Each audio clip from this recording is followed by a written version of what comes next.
Basically, it's an attempt to build off a small gag Watts made while leaving Johnny's second latest memory. It wasn't particularly funny back then, and it isn't any funnier now.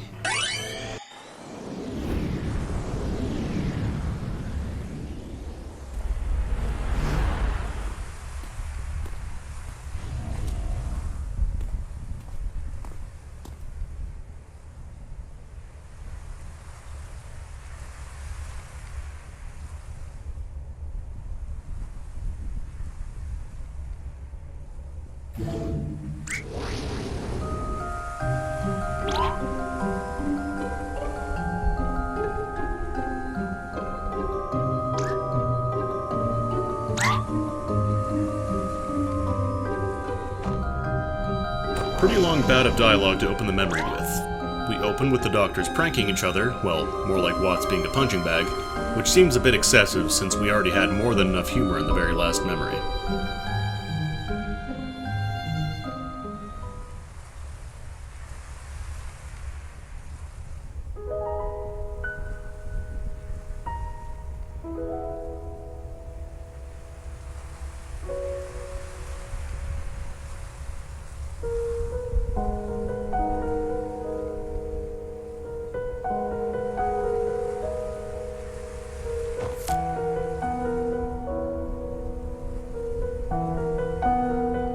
The conversation between Johnny and River mostly highlights the circumstances leading to the construction of their house. River was upset that it was abandoned, so Johnny decided to cheer her up by claiming the land for themselves and building a house to overlook it.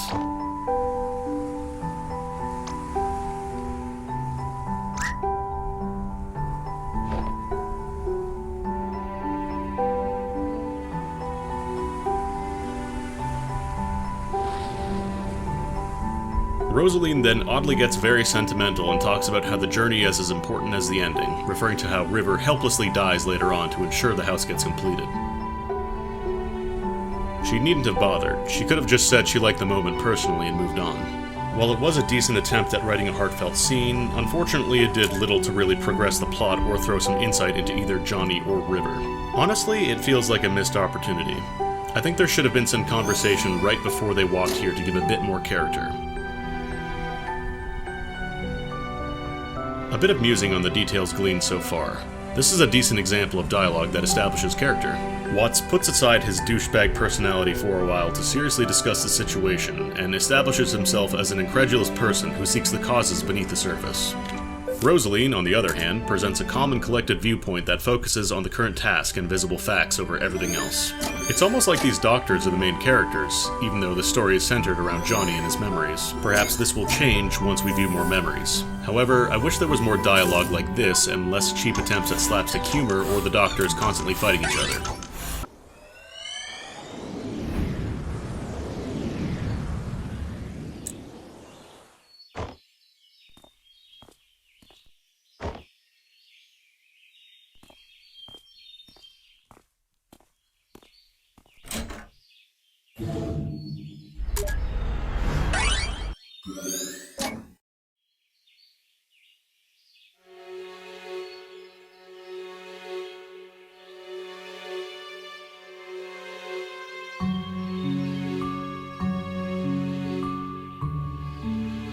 Presumably this scene establishes when River first started making these rabbits. However, it is extremely vague and doesn't shed much light on anything.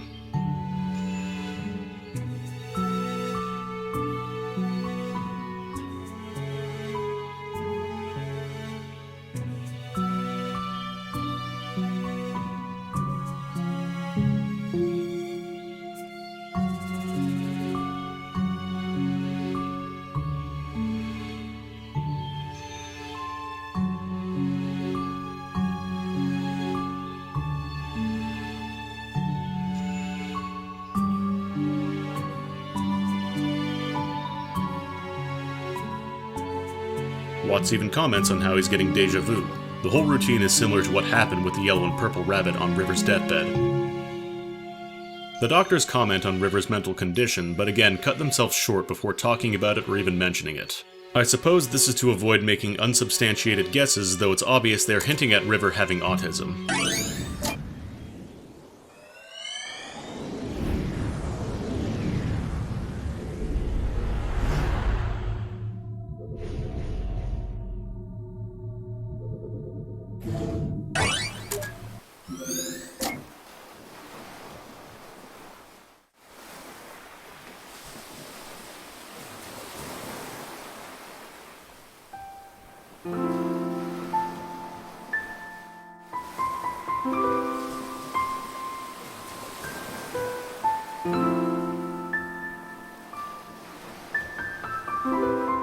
Right off the bat, this scene does some blatant narrative cheating.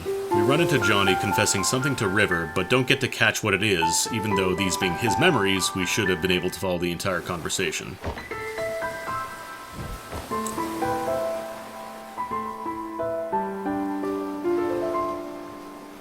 River again tries to signal something by daring Johnny to throw a hacky sack, then rushing behind it.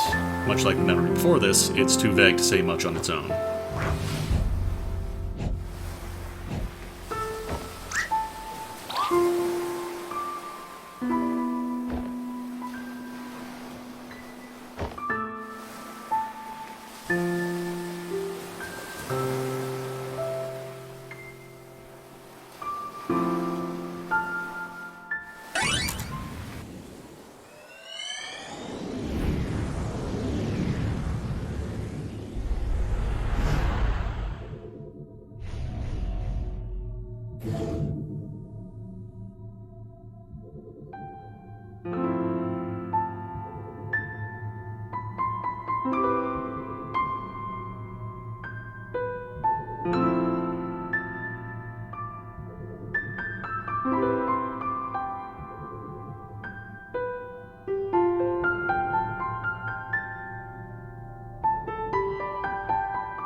A hefty scene trying to make us sympathetic to Isabel and in turn River's autism.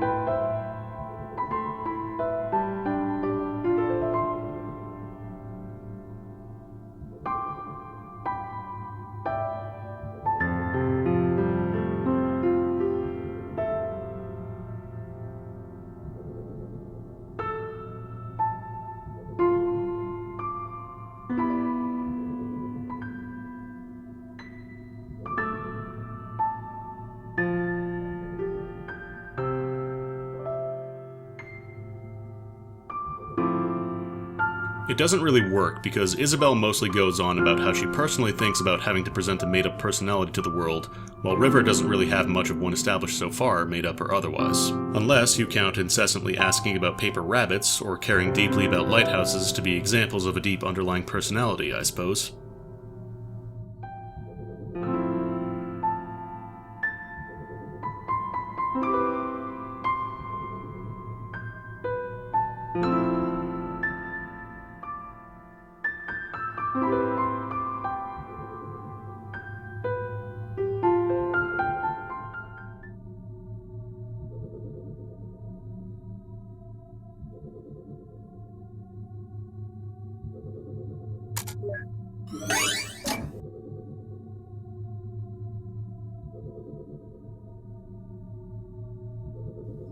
A little exchange about River's reading habits. Not sure what point this is supposed to drive outside of River having autism and liking children's books. I mean, it does explain why Johnny keeps around a copy of The Emperor's New Clothes, but that's a fairly minor plot point compared to the hooks and mysteries presented to us.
pretty much the most visually powerful scene in the game.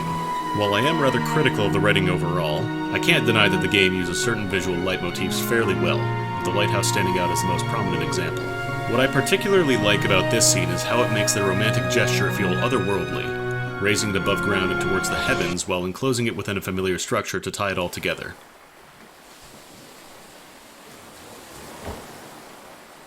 Aside from the romantic dancing in the lighthouse's light chamber, this whole block of dialogue doesn't do much. We get to hear Johnny and River talk about their feelings over marriage, but it's done in the most awkward way imaginable. Granted, it tends to be a tricky subject to handle in media and is complicated here by one of the couple being autistic, but even despite that, it had little insight to share.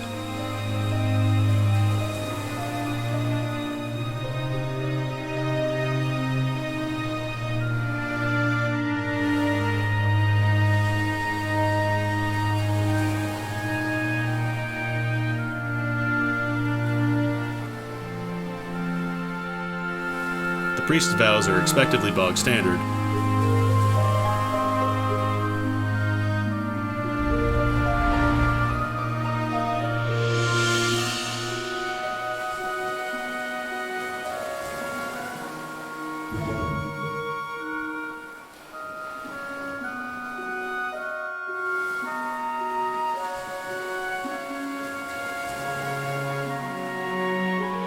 Little dialogue between the doctors again mostly ends up being irrelevant humor, with Rosaline again getting weirdly sentimental and Watts being a dick.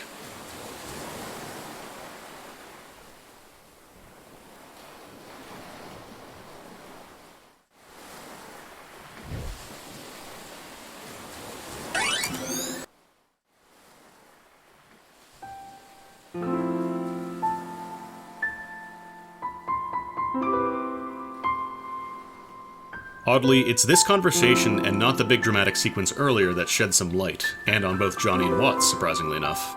Johnny's mother has a rather odd habit of calling him Joey, and what makes it even odd is he claims it's the name of his dead grandfather. We also get to know that Watts cares about his grandfather, but is too ashamed to admit of it openly. Wonder where these plot points will go later on.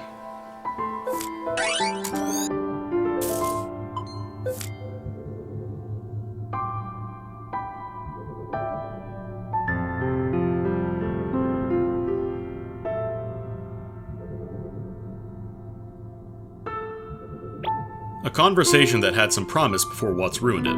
Not sure what Rosaline is referencing, but stuff like this is what the doctors ought to have talked about more and sooner.